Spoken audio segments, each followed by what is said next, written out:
అతనికి అందరి మధ్య తన పుట్టినరోజు జరుపుకోవడం బ్యాంకులో చేరిన తర్వాత అది ఫస్ట్ టైం. ఎంతో సంతోషంగా ఫీల్ అయ్యాడు. తాను ఒక కేక్ ముక్క కృష్ణకుమార్కి తినిపించాడు.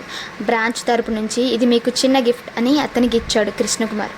అందులో ఒక చిన్న ఆర్ట్ పీస్ ఉంది. చాలా అందంగా ఉంది. ఖరీదు తక్కువే అయినా అది అందరి మనసులు దోచింది. ఎందుకంటే ఇప్పటి వరకు అలాంటి అలవాట్లు ఆ బ్రాంచ్లో లేవు. కృష్ణకుమార్ ఆ మంచి అలవాటుకు నాంది పలికాడు. అందరికీ సంతోషం కలిగింది. తమ బ్రాంచ్ మేనేజర్ చక్కగా అందరితో కలవడం చూసి ముచ్చటపడ్డారు. స్వీట్ హాట్ కాఫీలు సేవించి అందరూ తమ సీట్స్కి వెళ్ళిపోయారు. సార్, మీరు ఫ్రీ అయితే ఇవాల్టి రిపోర్ట్స్ మీకు ఇచ్చి వివరిస్తాను అంది విద్యావతి. రండి మేడం, ఇప్పుడే చూసేద్దామని కేబిన్లోకి దారి తీశాడు. ఇందాక ఐబీ బ్యాంక్ ఏజీఎం వచ్చారు. ఈ అకౌంట్ గురించి మాట్లాడి వెళ్ళారు అన్నాడు. ఎందుకో విద్యావతి మొహం మామూలుగా లేదు. పొద్దుటికి ఇప్పటికీ చాలా తేడా ఉంది. బాగా ఏడ్చి కళ్ళు ఉబ్బి బుగ్గలు ఎరుపెక్కినట్లు కనిపించింది. లంచ్ టైంలో కూడా బాగానే ఉంది. ఈ 3 గంటల్లోనే ఎందుకు ఇలా అని ఆలోచనలో పడ్డాడు. భర్త నుంచి ఏమన్నా ఇబ్బంది ఫోన్ వచ్చిందేమో. మరు నిమిషంలో మనకెందుకులే, అది వాళ్ళ జీవిత సమస్య, మనం తలదూర్చకూడదు అనుకున్నాడు. చెప్పండి మేడం అన్నాడు. అన్నీ చక్కగా వివరించింది. అంతా అయిన తర్వాత రేపు నాకు లీవ్ కావాలి సార్ అంది. తీసుకోండి అన్నాడు. మళ్ళీ కొంచెం ఆగి తనే చెప్పింది. రేపు స్టేట్ విమెన్ కమిషన్ని కలవాలి సార్ అంటూ తన భర్త మూర్తి కలిగించే ఇబ్బందుల గురించి చెప్పింది. అతని మీద కంప్లైంట్ ఇద్దాం అనుకుంటున్నాను అంది. కూర్చోండి అన్నాడు. నా హెల్ప్ ఏమన్నా కావాలా అని అడిగాడు. ఎవరన్నా తెలిసిన వాళ్ళు చెప్తే కొంచెం సపోర్ట్ ఉంటుందేమో సార్. నాకు అక్కడ ఎవరూ తెలియదు. తనకు తెలిసిన వాళ్లకు ఫోన్లు చేశాడు. చివరకు ఒక లింక్ దొరికింది. వాళ్ళు చైర్మన్కు చెప్తామన్నారు. ఆ విషయం విద్యావతికి చెప్పాడు. ఏమని కంప్లైంట్ ఇస్తారు అని అడిగాడు. తను పడుతున్న ఇబ్బందులు, భర్త వేధింపుల గురించి చెప్పింది. వాటి మీదే కంప్లైంట్ ఇస్తాను అంది. అలా చేస్తే అతని మీద యాక్షన్ తీవ్రంగా ఉంటుందేమో ఆలోచించండి. దానివల్ల అతను మిమ్మల్ని ఇంకా ఇబ్బంది పెడతాడు. అందువల్ల మీకు వచ్చే ప్రయోజనం ఏముంటుంది? ఏదన్నా పర్మనెంట్ పరిష్కారం ఆలోచించండి. విడాకులు ఇద్దామంటే ఒప్పుకోవడం లేదు. మెంటల్ క్వాలిటీ వేద్దామంటే దానికి గట్టి లాయర్ కావాలి. అతను లాయర్లను కూడా మేనేజ్ చేస్తున్నాడు. ఇది ఇప్పటి సమస్య కాదు సార్. పెళ్ళైనప్పటి నుంచి అతని తీరు ఇలాగే ఉంది. నా జీవితం చాలా నరకమయ్యింది అతని వలన. చాలాసార్లు ఆత్మహత్యకు కూడా ప్రయత్నించాను. పిల్లల వల్ల ఆగిపోయాను. ఇప్పుడు వాళ్ళ జీవితాలు ఒక దారిలో పడ్డాయి. ఇక నాకు ఏ చింత లేదు వాళ్ళ గురించి అంటూ కన్నీళ్లు పెట్టుకుంది. ఏడవకండి మేడం ప్లీజ్ అన్నాడు. మీరు కూడా అలా పిరికిగా ఆలోచిస్తే ఎలా? ఆత్మహత్య పరిష్కారమా? ఇంత చదివి తెలివితేటలు ఉండి కూడా మీరే అలా అంటే ఎలా? మరి నాకు ఎవరు సపోర్ట్ లేదు కదా సార్. పిల్లల్ని ఇటువంటి విషయాల్లో ఇన్వాల్వ్ చేయడం నాకు ఇష్టం లేదు. మా సిస్టర్స్ కూడా అతనితో చాలా విసిగిపోతున్నారు. పిల్లలకి కూడా నరకం చూపించాడు. వాళ్ళు ఇంత స్టేజ్కి వచ్చారంటే మా అక్కల సపోర్ట్ వల్లనే. అలాంటి మా అక్కలతో మళ్ళీ నా సమస్య చూడడం అంటే అది వాళ్ళని చాలా ఇబ్బందుల్లో పడేసినట్లు ఉంటుంది. నా సపోర్టు మీకు ఎప్పుడు ఉంటుంది మేడం. ఇక్కడ పోలీస్ డిపార్ట్మెంట్ టాప్ అఫీషియల్స్ చాలామంది తెలుసు నాకు. ముందు మీకు కలిగిన ఇబ్బందులు ఇక కలగు అని మటుకు భరోసా ఇవ్వగలను. మీకు ఎప్పుడు ఏ అవసరం ఉన్నా క్షణాల్లో చేయించగలను. ఇక అతని మీద కేసు పెట్టడం అది అంటే మీరు కొంచెం ఆలోచించి నిర్ణయం తీసుకోండి. ఆవేశంలో ఇతనేమన్నా చేస్తే మీకు సమస్యలు వస్తాయి. అందులోనూ మీరు మీ అక్క ఒంటరిగా ఉంటారు. 2-3 రోజులు సమయం తీసుకోండి. ఒక శాశ్వత పరిష్కారం కోసం వెతకండి అని చెప్పాడు కృష్ణకుమార్. నా ఫ్రెండ్స్ లాయర్లు చాలామంది ఉన్నారు. మీకు ఎటువంటి లీగల్ సపోర్ట్ కావాలన్నా వాళ్ళు చూసుకుంటారు. ఆ బాధ్యత నాది అన్నాడు. విద్యావతి మొహంలో ధైర్యం కనిపించింది. కర్చీఫ్తో కళ్ళు తుడుచుకొని thank you sir, thank you very much అంది. గొంతులో జీర వినిపించింది. లేవబోతుంటే 1 నిమిషం కూర్చోమన్నాడు. ఇంటర్కంలో 2 కాఫీలు తెమ్మని చెప్పాడు. రేపు లీవ్ కావాలంటే తీసుకోండి, రెస్ట్ తీసుకోవచ్చు అన్నాడు. వద్దు సార్, వర్క్ ఉంటేనే నేను లీవ్ పెడతాను. ఇంట్లో బోర్ కొడుతుంది. మీరు భరోసా ఇచ్చారుగా, ఇక నాకు భయం లేదు లేండి. ఏ ఇబ్బంది ఉన్నా మీ తలుపు తడతాను అంది జాగ్రత్త అన్న ధోరణిలో నవ్వుతూ. అమ్మయ్య, మొత్తానికి నవ్వారు, అది చాలు. మీ మొహానికి ఆ నవ్వు, మీ మాటల్లో ఆ కొంటెతనం మీకు సహజ ఆభరణాలు. అవి అలాగే ఉంచుకోండి. మీకు ఏ సమస్య ఉన్నా మా ఇంట్లో ముగ్గురం మీ ముందు వాలిపోతాం అన్నాడు నవ్వుతూ. చాలా చాలా థ్యాంక్స్ సార్, మీరిచ్చిన ఈ ధైర్యానికి అంది 2 చేతులు జోడిస్తూ విద్యావతి. రాత్రి 9 గంటలైంది. స్నానం చేసి టీవీ చూస్తున్నాడు కృష్ణకుమార్. భోజనానికి లేస్తారా అంటూ అడిగింది రేణుక. మేహిత్ బిజీగా ఉన్నాడా? వాడిని కూడా రమ్మను, అందరం కలిసే చేద్దాం అన్నాడు. వాడు మామూలుగా రూమ్లో చదువుకుంటున్నాడు. మీరు ఓకే అంటే వాడిని కూడా పిలుస్తాను అంది. ఇంతలో మొబైల్ మోగింది. విద్యావతి నుంచి ఫోన్ సార్, మీరు అర్జెంటుగా రావాలి. మా హస్బెండ్ ఇంటి బయట న్యూసెన్స్ చేస్తున్నాడు. చేతిలో పెట్రోల్ క్యాన్ పెట్టుకున్నాడు. పెట్రోల్ పోసి చంపుతానని బెదిరిస్తున్నాడు అంటూ ఏడుస్తుంది. ఫోన్లో దబదబా అంటూ ఇంటి తలుపులు బాదుతున్న చప్పుడు వినిపిస్తుంది. మేడం, నేను 10 నిమిషాల్లో అక్కడ ఉంటాను, మీరు కంగారు పడకండి అని చెప్పాడు కృష్ణకుమార్. మేహితిని పిలిచి అర్జెంటుగా నా డ్రెస్ వేసుకురా, కారు డ్రైవర్ చేయాలి, నువ్వు డ్రైవింగ్ లైసెన్స్ కూడా పెట్టుకో, మన ఇంటికి దగ్గరే అశోక్ నగర్ దాకా వెళ్ళాలి అన్నాడు. రేణుకకు బ్రీఫ్గా వివరాలు చెప్పి బయలుదేరాడు. మేహిత్ డ్రైవింగ్ చేస్తుంటే కృష్ణకుమార్ తన క్లాస్మేట్ కమిషనర్ ఆఫ్ పోలీస్కి ఫోన్ చేసి వివరం చెప్పాడు. అతను Ashok Nagar police station circle ఇన్స్పెక్టర్ని పంపిస్తానని చెప్పాడు. ప్లీజ్ అర్జెంటుగా పంపరా అని రిక్వెస్ట్ చేశాడు. విద్యావతి ఇంటి బయట జనాలంతా గుమిగూడి ఉన్నారు. ఆవిడ భర్త తలుపులు బాదుతూ గట్టిగా అరుస్తున్నాడు.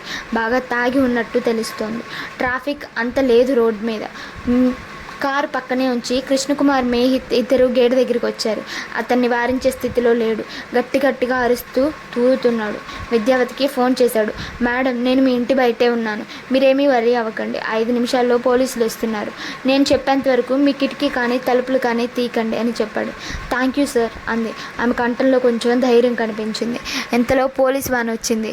అందులోంచి ఇన్స్పెక్టర్, మరో 4 పోలీసులు దిగారు. కృష్ణకుమార్ ఇన్స్పెక్టర్ దగ్గరికి వెళ్ళి అన్నీ చెప్పాడు. నాకు కమిషనర్ గారు ఫోన్ చేశారు, అతన్ని మేము చూసుకుంటాం సార్ అని హామీ ఇచ్చాడు. మీరు ఒక కంప్లైంట్ రాసివ్వండి అన్నాడు. కృష్ణకుమార్ ఇన్స్పెక్టర్ని రిక్వెస్ట్ చేశాడు. అతని మీద 3rd డిగ్రీ ఉపయోగించండి, జస్ట్ లాకప్లో ఉంచండి, ఎందుకంటే ఎక్కువ అభియోగాలు, అరెస్ట్ అంటే అతని ఉద్యోగం పోతుంది. అతని భార్య మా బ్రాంచ్ స్టాఫ్, ఆవిడని మా ఇంట్లో వదిలేసి నేను మీ పోలీస్ స్టేషన్కి వచ్చి మాట్లాడతానని చెప్పాడు. ఇన్స్పెక్టర్ ఓకే సార్, అలాగే చేస్తాను అన్నాడు. మాకు కమిషనర్ గారి ఆర్డర్స్ సార్, కూడా జాగ్రత్తగా డీల్ చేయండి అని చెప్పారు నాతో. పోలీసులు వెళ్ళి మూర్తిని కంట్రోల్లోకి తీసుకున్నారు. వాళ్ళని చూడగానే కంగారు, భయం కలిగింది అతనిలో. వ్యాన్లో కూర్చోబెట్టారు. నేను స్టేషన్కి వచ్చి కంప్లైంట్ ఇస్తానని చెప్పాడు ఇన్స్పెక్టర్కి. అతను సరే అన్నాడు. పోలీస్ వ్యాన్ వెళ్ళిపోయింది. విద్యావతికి ఫోన్ చేసి సంగతి చెప్పి తలుపులు తీయండి అన్నాడు. కిటికీ తీసి చూసింది. కృష్ణకుమార్ చెయ్యి ఊపాడు. ధైర్యంగా తలుపు తీసింది. థ్యాంక్ యూ సార్ అంది. ఆమెకు గుండె తడ ఇంకా తగ్గలేదు. ఏమీ అఘాయిత్యం జరుగుతుందోనని బెంబేలెత్తిపోయింది. ఇప్పుడు మనసు కాస్త కుదుటపడింది. రండి సార్ లోపలికి అంది. వెనుకనే నిలుచున్న మేహిత్ని చూసి మీ అబ్బాయా అంది. అవును అని చెప్పి, మేడం మీరు నాతో పాటు మా ఇంటికి వచ్చేయండి, ఇవాళ అక్కడే ఉందిరు కానీ ఇక్కడ వద్దు అన్నాడు. పర్వాలేదు సార్, నేను ధైర్యంగా ఉండగలను అంది. ఈలోపు మిద్దెపై నుంచి ఆమె పెద్ద అక్క వచ్చింది. చాలా థ్యాంక్స్ సార్ మీకు అంది. సమయానికి మా 2 సిస్టర్, ఆవిడ హస్బెండ్ లేరు, వాళ్ళు నిన్ననే టూర్ వెళ్ళారు, మీకు చాలా శ్రమ ఇవ్వాల్సి వచ్చింది అంది. కృష్ణకుమార్ మాటలు విన్న ఆవిడ కూడా, విద్య సార్ చెప్పినట్లు వాళ్ళ ఇంటికి వెళ్ళు, ఇక్కడ ఉంటే అంత మంచిది కాదు, పొద్దున్నే వద్దు కానీ అంది. కృష్ణకుమార్ ఆవిడని కూడా తమతో రమ్మన్నాడు. మీరు ఒంటరిగా ఇక్కడెందుకు అని. ఆవిడ పర్వాలేదు, నాకేమీ ఇబ్బంది లేదు, విద్యను తీసుకెళ్ళండి, పోలీస్ స్టేషన్ ఫార్మాలిటీస్ కూడా ఉన్నాయి కదా, తనతో డిస్కస్ చేయొచ్చు అంది. విద్యావతికి ఇంకా తప్పలేదు. సరే అని చిన్న బ్యాగ్లో తన బట్టలు, ప్రొద్దురికి కావాల్సిన అవసరాలు పెట్టుకొని అక్కకు చెప్పి బయలుదేరింది. మేహిత్ కారు నడుపుతున్నాడు. దారిలో కృష్ణకుమార్ విద్యావతికి అన్ని విషయాలు చెప్పాడు. మీరు ఎలా చెప్తే అతన్ని అలా మేనేజ్ చేద్దాం అన్నాడు. అతనిపై 3rd డిగ్రీ ఉపయోగించక వద్దని జస్ట్ లాకప్లో ఉంచమని చెప్పాను. మీరు కంప్లైంట్ ఎలా రాసివ్వాలని అనుకుంటున్నారో చెప్తే ఇంటికి వెళ్ళిన తర్వాత టైప్ చేసి పట్టుకెళ్ళి ఇస్తాను, అప్పుడు ఎఫ్ఐఆర్ లాడ్జ్ చేస్తారు అన్నాడు. మీ ఉద్దేశం చెప్పండి. నాది పిల్లలది ఒకటే అభిప్రాయం సార్. పెళ్ళైనప్పటి నుంచి అతని అరాచకాలు ఎన్నో భరిస్తున్నాను. అవి రోజు రోజుకు ఎక్కువ అవుతున్నాయి తప్ప మార్పు లేదు. ఇక అతనిలో మార్పు వస్తుందని కూడా నాకు నమ్మకం లేదు. ఇలానే ఉంటే నేను మానసిక స్థైర్యం కోల్పోతాను. దీనికి తుది పరిష్కారం నేను ఎప్పటి నుంచి అనుకుంటున్న విడాకులు ఒక్కటే. నాకు విడాకులు ఇప్పించగలిగితే మీకు చాలా రుణపడి ఉంటాను అంది. అయితే ఒకటి చేద్దాం మేడం, మీకు ఇప్పటి వరకు జరిగిన ఇబ్బందులు రాసి కంప్లైంట్ ఇద్దాం, ఆ విధంగా ఎఫ్ఐఆర్ నమోదవుతుంది. అతనికి చెప్తాను, విడాకులు ఒప్పుకుంటే అతనికి ఏ సమస్య ఉండదని, లేకుంటే అతన్ని అరెస్ట్ చేయించి అటెంప్ట్ టు మర్డర్ కేసు పెట్టిస్తానని పోలీస్ వారి చేత చెప్పిస్తాను. నిజానికి అతను మీ మీద చేసిన అఘాయిత్యాలన్నీ చెప్తే అతనికి చాలా శిక్షలు పడతాయి. విడాకులు కూడా పరస్పర అంగీకారంతోనే ఒప్పిస్తాను. అవి మీకు సంవత్సరంలోపు మంజూరవుతాయి. నేను ఆ విషయంలో పూర్తి హెల్ప్ చేయగలను. కోర్టు పరంగా కూడా మా ఫ్రెండ్స్ లాయర్లకు చెప్పి ఏ ఇబ్బంది లేకుండా విడాకులు వచ్చేట్లు చూడగలను అన్నాడు. మీకు చాలా కృతజ్ఞతలు సార్. మీరు కంప్లైంట్ డ్రాప్ చేయండి, నేను సైన్ చేస్తాను. మీరు చెప్పినట్లుగానే ముందుకు వెళదాం అంది. కార్ పార్క్ చేసి లిఫ్ట్లో పైకి వెళ్ళారు. రేణుక వీళ్ళ కోసం వెయిట్ చేస్తుంది. విద్యావతిని రేణుకకు పరిచయం చేశాడు కృష్ణకుమార్. రేణుక విద్యావతిని లోపలికి తీసుకెళ్ళింది. మీకు చాలా శ్రమ ఇచ్చాను అంటుంది విద్యావతి. అలాంటిదేమీ లేదు, మీరు రిలాక్స్ అవ్వండి, చాలా డెస్సిపోయారు మీరు అంటూ గెస్ట్ రూమ్కి తీసుకెళ్ళి మొహం అది కడుక్కొని రిలాక్స్ అవ్వండి, అందరం భోజనం చేద్దాం అంది రేణుక. ఈలోగా కృష్ణకుమార్ కంప్యూటర్ ఆన్ చేసి కంప్లైంట్ టైప్ చేసి ప్రింట్ చేశాడు. విద్యావతి హాల్లోకి రాగానే ప్రింట్ చేసిన కంప్లైంట్ పేపర్ చూపించాడు. సరిపోతుంది సార్, అతను విడాకులు ఒప్పుకుంటే నాకు అతనిపై ఎటువంటి సమస్య ఉండదు అంది. అందరూ ఇక భోజనాలకు రండి, బాగా లేట్ అయింది అంది రేణుక. ఇన్స్పెక్టర్కి ఫోన్ చేసి ఒక అరగంటలో వస్తానని చెప్పాడు కృష్ణకుమార్. మూర్తి గారికి తినడానికి ఏమి కావాలో అడిగి తెప్పించండి సార్, డబ్బులు నేను వచ్చి ఇస్తాను అని చెప్పాడు. కృష్ణకుమార్ మాటలు విన్న విద్యావతి అతని మంచితనానికి మనసులోనే కృతజ్ఞతలు చెప్పింది. అతనిలో ఉన్న ఔన్నత్యానికి ఆమె అబ్బురపడింది. అందరూ భోజనాలకు కూర్చున్నారు డైనింగ్ టేబుల్ దగ్గర. రేణుక వడ్డిస్తుంటే విద్యావతి వారించింది. మీరు కూడా కూర్చోండి ప్లీజ్ అంది. ప్లేట్లో అన్నం కెలుకుతూ ఉంటే రేణుక చెప్పింది విద్యావతికి, మీకు ఏ టెన్షన్ వద్దు, అన్నీ ఆయన చూసుకుంటారు, మీరు భోజనం చేయండి అని ఐటమ్స్ ఒక్కొక్కటి చెప్పింది రేణుక. మీరు చాలా చాలా థ్యాంక్స్. ఇంతకుముందు ఇలాంటి సంఘటనలు ఎన్నెన్నో జీవితంలో జరిగాయి. ఎవరూ ధైర్యం చేసి ముందుకు రాలేదు సహాయానికి. అందరినీ అతను బెదిరించేవాడు. అతను ఏదన్నా చేస్తాడేమోనని ఎవరూ హెల్ప్ చేయలేదు. ఈరోజు మీరు ధైర్యంగా ముందుకొచ్చి నా సమస్యకు ఒక పరిష్కారం చూపిస్తున్నారు అంది విద్యావతి కృష్ణకుమార్తో. మీకు సాయంత్రమే చెప్పానుగా మేడం, లోకల్గా కమిషనర్ ఆఫ్ పోలీస్ నా చిన్నప్పటి క్లాస్మేట్, చాలా మంచి వ్యక్తి. మీ సమస్య చెప్పగానే వెంటనే స్పందించాడు. నేను నా ఫ్రెండ్ లీగల్ ఎక్స్పర్ట్స్తో కూడా మాట్లాడాను. వాడి సలహా ప్రకారమే కంప్లైంట్ కూడా టైప్ చేశాను. వాడు కూడా పోలీస్ స్టేషన్కు డైరెక్ట్గా వస్తానన్నాడు. ఇప్పుడు మీ హస్బెండ్కు అన్నీ ఎక్స్ప్లెయిన్ చేస్తాను. అతని నుంచి మీ విడాకులు కావాలని చెప్పి ఒప్పిస్తాను. మా లాయర్ ఫ్రెండ్ కూడా పక్కనే ఉంటాడు కాబట్టి వాడే అన్ని లీగల్ విషయాలు చూసుకుంటాడు. మీరు కోరుకున్నట్లు ఎలాగైనా మీకు విడాకులు తెప్పించే పూచి నాది. ఇక నుంచి మూర్తి గారు మీపై ఎలాంటి అఘాయిత్యము చేయకుండా, ఇబ్బంది పెట్టకుండా పోలీస్ పరంగా న్యాయపరంగా అన్ని ఏర్పాట్లు నేను చేస్తానని చెప్పాడు కృష్ణకుమార్. రెండు చేతులు జోడించింది విద్యావతి. రేణుకతో చెప్పి ఆవిడని జాగ్రత్తగా చూసుకోమని తను పోలీస్ స్టేషన్కు వెళ్తున్నట్లు చెప్పాడు. బాగా లేట్ అవ్వచ్చేమో రేణు, మీరు లోపల లాక్ చేసుకొని పడుకోండి అన్నాడు. నేను తన రూమ్లోనే పడుకుంటాను ఇవాళ అంది రేణు. కొంత కబుర్లు చెప్తే ఆవిడకి కాస్త హాయిగా ఉంటుంది. ఓ మంచిది, అలాగే చెయ్యి అన్నాడు. మేహిత్ అడిగాడు, డాడీ నన్ను కూడా మీతో రమ్మంటారా అని. వద్దురా, నేను వెళ్తానులే, ఇబ్బంది ఏమీ లేదు, నువ్వు చదువుకొని పడుకో అని చెప్పి బయలుదేరాడు కృష్ణకుమార్. పోలీస్ స్టేషన్కి వెళ్ళేసరికి ఇన్స్పెక్టర్ వెయిట్ చేస్తున్నాడు. అప్పటికే 11 అయింది. మూర్తిని లోపల బెంచ్పై కూర్చోబెట్టాడు. ముందు కిక్ ఇంకా తగ్గినట్టు లేదు అతనిలో. మత్తుగా కళ్ళు మూసుకొని కూర్చొని ఉన్నాడు. సారీ సార్, లేట్ అయ్యిందని చెప్పాడు కృష్ణకుమార్ ఇన్స్పెక్టర్తో. అప్పటికే అతని లాయర్ ఫ్రెండ్ కిరణ్ కూడా వచ్చున్నాడు స్టేషన్కి. హాయ్రా కిరణ్ అంటూ అతన్ని పలకరించాడు. ఇన్స్పెక్టర్ ఎక్స్ప్లెయిన్ చేశాడు. మీరు చెప్పినట్లే అతను ఏమీ చేయలేదు. అరిచాము, తిట్టాము, దాంతో భయపడ్డాడు. మాట వినకపోతే అరెస్ట్ చేసి బొక్కలో తోస్తామని చెప్పాము. చపాతీ కావాలన్నాడు, తెప్పించాము. ఇప్పుడు ఓకేగానే ఉన్నాడు. లాయర్ కిరణ్ కృష్ణకుమార్ తెచ్చిన కంప్లైంట్ తీసుకొని చదివాడు. నువ్వు చెప్పినట్లే రాశానురా అన్నాడు కృష్ణకుమార్. ఎస్, సరిపోతుంది, మనం ఒక మారు మూర్తితో మాట్లాడదాంరా అన్నాడు కిరణ్. మూర్తితో మాట్లాడి అన్నీ చెప్పారు అతనికి. విడాకులు ఒప్పుకుంటే ఏ సమస్య ఉండదు, కాదు కూడదు అని గొడవ చేస్తే అతని మీద ఛార్జ్ షీట్ ఫైల్ చేసి కోర్టులో శిక్ష పడేట్లు చేస్తామని చెప్పారు గట్టిగా. అలా చేస్తే ఉద్యోగం కూడా ఊడుతుంది. దాంతో మూర్తి మత్తొదిలింది. భయం తొంగి చూసింది మొహంలో. మీరు ఎలా చెప్తే అలా చేస్తాను సార్ అని చేతులు జోడించాడు మూర్తి. అతనికి సీన్ పూర్తిగా అర్థమైంది. అతని మొహంలో ఆందోళన కనిపించింది. ఇంతకుముందు ఆడిన నాటకాలలా కాదు ఇక ముందు అని డిసైడ్ అయినట్టున్నాడు. అందుకే పూర్తిగా సరెండర్ అయ్యాడు. అతనిలో కనిపించని ఆ భయం విద్యావతికి విడాకులు వచ్చేంత వరకు ఉండాలి. అందుకే కంప్లైంట్ అనేది ఒకటి ఉండాలని కిరణ్ ఆల్రెడీ కృష్ణకుమార్కి డిస్కషన్లో చెప్పాడు. అందుకే మూర్తి మీద తను తెచ్చిన కంప్లైంట్ ఇవ్వడం, దాని మీద ఇన్స్పెక్టర్ ఎఫ్ఐఆర్ రాయడం జరిగాయి. దాన్ని కోర్టులో ప్రొడ్యూస్ చేయొద్దు అని చెప్పాడు కృష్ణకుమార్. విడాకులు అయ్యేంత వరకు అతని మీద కొంత కంట్రోల్ పెట్టాలి అనుకున్నాడు. అందుకు ఇవన్నీ తప్పనిసరి, లేకుంటే ఎప్పుడైనా జారిపోయి మళ్ళీ మొదటికి వస్తాడు. అన్ని డిస్కషన్స్ ఫార్మాలిటీస్ పూర్తయ్యేసరికి 1 గంట అయింది. మూర్తిని రిలీజ్ చేయమని చెప్పారు. ఎఫ్ఐఆర్ కాపీ చూపించాడు ఇన్స్పెక్టర్. కిరణ్ అంతా చదివి చూసి ఓకే అన్నాడు. ఒక కాపీ కృష్ణకుమార్ కూడా తీసుకున్నాడు. మూర్తి ఇన్స్పెక్టర్ కాళ్ళు పట్టుకున్నంత పని చేశాడు. లెంపలేసుకొని వదిలిపెట్టమన్నాడు. రకరకాలుగా ప్రాధేయపడ్డాడు. ఇక ముందు ఎప్పుడైనా ఇలాంటి వేధవ విషయాలు వేస్తే కోర్టులో ఛార్జ్ షీట్ ఫైల్ చేసి శిక్ష పడేట్లు చేస్తానని ఇన్స్పెక్టర్ బెదిరించాడు. ఇన్స్పెక్టర్కి మరోమారు థ్యాంక్స్ చెప్పి కృష్ణకుమార్ కిరణ్ బయటకు వచ్చారు. కిరణ్ని అడిగాడు, ఏరా ఇంకా ప్రాబ్లం ఏమీ ఉండదు కదా అని. ఇక ప్రాబ్లం ఏమీ ఉండదురా, డివోర్స్కు సంబంధించిన పరస్పర అంగీకార పిటిషన్ పేపర్స్ తయారు చేస్తాను. రేపు మూర్తిని నా ఆఫీస్కి రమ్మన్నాను. కొన్ని డాక్యుమెంట్స్ కూడా కావాలని చెప్పాను, తెస్తానన్నాడు. అలాగే మీ బ్రాంచ్కి కూడా రేపు వస్తాను. మేడం దగ్గర కూడా కొన్ని డాక్యుమెంట్స్ సంతకాలు తీసుకుంటాను. ఇవన్నీ పూర్తయితే 2 రోజుల్లో కోర్టులో డివోర్స్ పిటిషన్ వేయిస్తాను.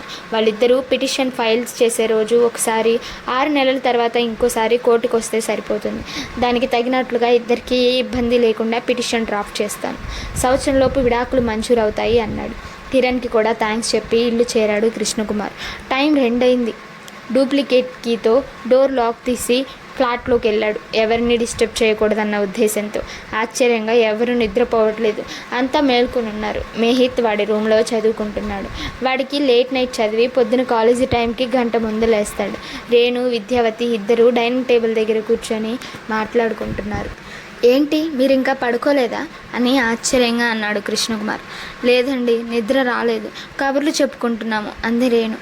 వాళ్ళకి పోలీస్ స్టేషన్లో జరిగిన తతంగం అంతా వివరించి చెప్పాడు. తన లాయర్ ఫ్రెండ్ కిరణ్ కూడా అక్కడికి వచ్చినట్లు చెప్పాడు. విద్యావతితో రేపు లాయర్ కిరణ్ బ్రాంచ్కి వస్తున్నట్లు, తను తీసుకురావాల్సిన డాక్యుమెంట్స్ వాటి గురించి విశదంగా చెప్పాడు. మూర్తి డివోర్స్కి ఒప్పుకున్నట్లు, ఇంకేమీ ప్రాబ్లం చేయనని రాసిచ్చాడని చెప్పాడు. విడాకులు మంజూరయ్యేంత వరకు అతని జుట్టు తమ చేతిలో ఉందని వర్రీ అవ్వాల్సిన అవసరం లేదని మరీ చెప్పాడు. ఆ మాటలతో విద్యావతికి కాస్త సంతోషం కలిగింది. ఇన్నాళ్లకు తన జీవితంలో వెలుగు రేఖలు వస్తున్నట్లు హాయిగా అనిపించింది. ఈ 30 ఏళ్లలో తను పడిన కష్టాలు గుర్తుకొచ్చి విపరీతమైన బాధ కలిగింది. ఏ రోజు తను సుఖపడింది లేదు. సంసార జీవితం అంతా యాత్రికంగా జరిగింది. ఒక విధంగా దినగణన 100 ఏళ్ళ ఆయుష్ అన్నట్లు ప్రాణం గుప్పెట్లో పెట్టుకొని బ్రతకాల్సి వచ్చింది. తన భర్త ఏ రోజు ఏం చేస్తాడో అని మానసిక వేదన అనుభవించింది. ఇన్ని రోజులు బ్రతుకుందంటే అది కేవలం తన పిల్లల కోసం. వాళ్ళే లేకుంటే తను ఎప్పుడో తనువు చాలించి ఉండేది. ఎంతో దయనీయమైన బ్రతుకు తనది. ఈరోజు కృష్ణకుమార్ పూనుకొని ధైర్యం చేయడం వల్ల తన జీవితానికి ఓ పరిష్కారం లభించబోతుంది. విడాకులు వస్తే తన బ్రతుకు తను బతకొచ్చు. ఇప్పుడు భయంగా కాలం వెళ్ళబుచ్చుతోంది. భర్త ఎప్పుడు ఏమి సమస్య తెస్తాడో అని రోజు దిగులు. ఏ రోజు ప్రశాంతంగా నిద్రపోయిన క్షణాలు లేవు. విడాకులు వచ్చి తన జీవితానికి స్వాతంత్ర్యం వస్తే ఇక చేసినన్ని రోజులు బ్యాంకులో వర్క్ చేసి అవసరం లేకుంటే VRS తీసుకొని కొడుకు దగ్గరికి వెళ్ళొచ్చు. ఇలా సాగాయి ఆమె ఆలోచనలు. రేణు, అందరం కొంచెం కాఫీ తాగుదామా అన్నాడు కృష్ణకుమార్ భార్యతో. బాగా అలసటగా ఉంది అతనికి. గత 4 గంటల్లో శారీరకంగా మానసికంగా విపరీతమైన ఒత్తిడి కలిగింది. బ్యాంకులో ఇలాంటి టెన్షన్స్ ఎన్నో చూశాడు కాబట్టి అతనికి పెద్ద ఇబ్బంది ఏమీ కలగలేదు. కాకుంటే అలాంటి సమయాలలో తన ప్రియనేస్తం కాఫీ తాగితే ఎంత రిలాక్స్గా ఉంటుందో ఆ విషయం తన శ్రీమతి రేణుకకు బాగా తెలుసు. మనసెరిగిన అర్థాంగిన శ్రీమతి అనుకున్నాడు. ఆ విషయం గమనించి తప్పకుండా అండి అంటూ లేచింది రేణుక కిచెన్లోకి దారితీస్తూ. మమ్మీ, నాకు కూడా కాఫీ ప్లీజ్ అన్నాడు మేహిత్ గదిలో నుంచి. సరేరా అంది. కృష్ణకుమార్ రిఫ్రెష్ అయ్యి వచ్చేసరికి పొగలు కక్కుతున్న కాఫీ రెడీగా ఉంది టీపాయ్ మీద. అందరూ కాఫీ తాగుతూ హాల్లో కూర్చున్నారు. రేణుక, విద్యావతి సోఫాలో పక్కపక్కనే కూర్చొని మాట్లాడుకుంటున్నారు. వారికి ఎదురుగా కృష్ణకుమార్ కూర్చున్నాడు. రేణుకతో మాట్లాడుతూ విద్యావతి ఒకమారు కృష్ణకుమార్ వైపు చూసింది. అతను బాగా అలసిపోయి ఉన్నాడు. అతన్ని చూసి మనసులో అయ్యో అనుకుంది. తన కోసం ఇంత కష్టపడుతున్నాడు, ఎంతో రిస్క్ కూడా ఉంది తన విషయంలో. అయినా ఏమాత్రం లెక్క చేయకుండా కేవలం ఈ కొద్ది రోజుల పరిచయానికి ఇంత సహాయం చేస్తున్నాడు అనుకుంది. తను మొదటి నుంచి అతనితో సరదాగా మాట్లాడుతున్నా ఎక్కడ అడ్వాంటేజ్ తీసుకోలేదు. అతని మంచితనం తెలిసే తను కూడా అతన్ని ఉడికిస్తూ మాట్లాడేది. 10 ఏళ్ల క్రితం అతనితో వర్క్ చేసినప్పుడే ఎంతో సదభిప్రాయం కలిగింది అతని మీద. అలా ఇంప్రెస్ అయ్యే అప్పుడు అతని రేఖా చిత్రం వేసింది. నిజానికి అది తన కోసం వేసుకుంది. తన బాధ తప్త జీవితంలో అతనితో వర్క్ చేసిన ఆ 10 రోజులు తనకి ఎంతో నచ్చిన క్షణాలు. మామూలుగా బ్యాంక్లో కానీ ఇంకే ఆర్గనైజేషన్లో కానీ ఆడవారు పొరపాటున కొంచెం గీత దాటి మాట్లాడితే కొంతమంది మగవారు ఛాన్స్ తీసుకునే అవకాశం ఉంది. కానీ కృష్ణకుమార్ గురించి తర్వాత కూడా గమనిస్తూ ఉండేది. అతని గురించి తమ బ్యాంకులో మంచి పేరే కానీ ఎక్కడా రిమార్క్స్ లేవు.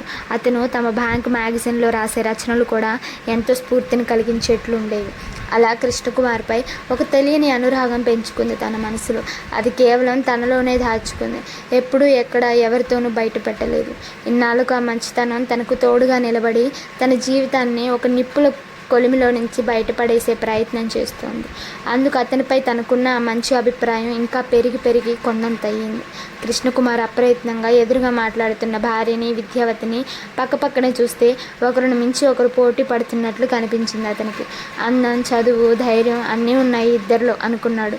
కవిగారు అన్నట్లు అందం యొక్క విషయం ఎప్పటికీ ఆనందం అని. ప్రకృతి, ఆడవారు సృష్టిలోని ప్రతి అంశం అందంగా ఉన్నప్పుడు అది మనసుకి ఎల్లప్పుడూ ఆనందం కలిగిస్తుంది. చూసేందుకు రేణుక కొంచెం బొద్దుగా ఉంటుంది. విద్యావతి వయసులో రేణుక కంటే పెద్దదైన సన్నగా, రేవటలాగా చిన్న వయసుగా కనపడుతుంది. అందులోనూ విపరీతమైన ఆమె చలాకీతనం చూపులను ఇట్టే ఆకట్టుకుంటుంది. ఆమెలో ఏదో తెలియని అందం దాగుంది. అది కేవలం బాహ్య సౌందర్యమే కాదు. ఆ మాట తీరు, ఆ నవ్వు అలా ఒకటేమిటి కవి వర్ణించగలిగితే తనపై చక్కటి కావ్యమే రాయగలడు అనుకున్నాడు. ఆమెపై నుంచి దృష్టి మరల్చాలంటే మనసుకు కూడా పెద్ద సాహసమే. అది మామూలు విషయం కాదు.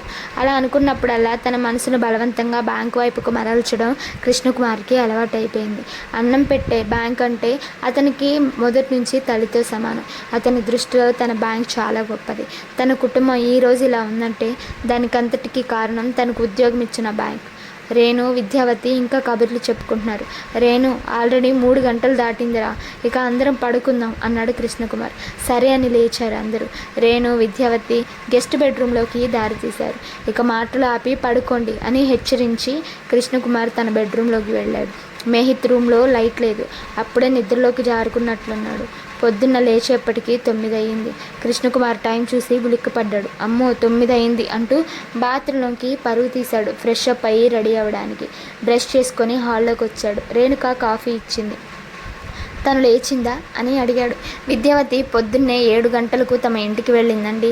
చెప్పాను ఉండమని, తను వినలేదు అంది. ఓకేలే అన్నాడు కృష్ణకుమార్. వాట్సాప్లో విద్యావతికి మెసేజ్ చేశాడు. లీవ్ పెట్టి రెస్ట్ తీసుకోండి వాళ్ళకి, లాయర్ కిరణ్ని రేపు రమ్మంటాను అని. ఇమ్మీడియట్ రిప్లై ఇచ్చింది తన నుంచి. లేదు సార్, నేను ఓకే, బ్యాంకుకు వస్తున్నాను, 1 గంట లేట్ పర్మిషన్ కావాలి అంది. రెస్ట్ తీసుకొని మెల్లగా లంచ్ టైంకి రండి అని మెసేజ్ ఇచ్చాను. థ్యాంక్ యూ అని రిప్లై ఇచ్చింది. చకచకా రెడీ అయ్యి టిఫిన్ చేసి బ్యాంకుకు బయలుదేరాడు. కళ్ళు బాగా మండుతున్నాయి. నిద్ర సరిపోలేదు. అయినా తప్పదు, ఇవాళ కొన్ని ఇంపార్టెంట్ వర్క్స్ ఉన్నాయి అని బయలుదేరాడు. రేణుకు చెప్పాడు, లంచ్ అక్కడేదన్నా తింటాను, నువ్వు హైరాణ పడొద్దు అని. దారిలోనే కిరణ్కి మెసేజ్ ఇచ్చాడు, 4 గంటలకు బ్యాంకుకు రమ్మని. ఆ రోజు శుక్రవారం, బాగా బిజీగా ఉంది బ్రాంచ్. శనివారం, ఆదివారం సెలవు కాబట్టి జనంతో కిటకిటలాడుతోంది. తమ కేబిన్లోకి వెళ్ళగానే కొంతమంది కస్టమర్స్ తన వెనకాలే వచ్చారు. అందరితోనూ మాట్లాడుతూ ఉంటే జనరల్ మేనేజర్ నుంచి ఫోన్ వచ్చింది.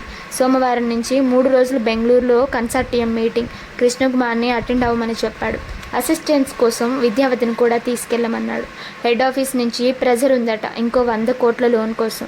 సరే అన్నాడు. బాగా బిజీగా ఉండడంతో టైం తెలియలేదు. అప్పుడే లంచ్ టైం అయింది. క్యాబిన్లో కస్టమర్స్ వెళ్ళిపోయారు. ఏదైనా టిఫిన్ చెబుదాం అనుకునేంతలో విద్యావతి వచ్చింది క్యాబిన్లో. ఏంటి టిఫిన్ ఆర్డర్ చేస్తున్నారా అంది.